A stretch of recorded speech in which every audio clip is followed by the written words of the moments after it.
What I look forward to most with being a San Antonio UNESCO Chef Ambassador is really just the connections and the travel. Love to travel for food, love to learn about cultures, love to see what other people are creating. Really just like reignites me, and it just drives my passion for culinary even further. I'm really looking forward to just meeting and working with other chefs locally, but then also to expand that network with the other UNESCO cities, to exchange knowledge and food and to continue to learn. I love San Antonio. San Antonio gave myself and my family a safe place to live, a future. You know, it was like really the American dream. It was there for us. So in a way, I feel like this is me giving back to the city. I look forward to show everybody how great is San Antonio.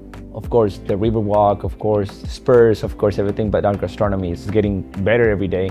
I want to be a role model for others, inspiration for young chefs to continue to see this as a noble career. It's proven to these students that hey, a San Antonio kid like myself can actually be going to China or going to Thailand, going to the Philippines or going to Italy or Spain and representing their city. Take pride in who you are. Take pride of where you came from. So if me being a UNESCO chef gives them inspiration and gives them drive to either continue on with cooking or just to be proud of where they're from, then those are the best 2 years I spent as a UNESCO chef.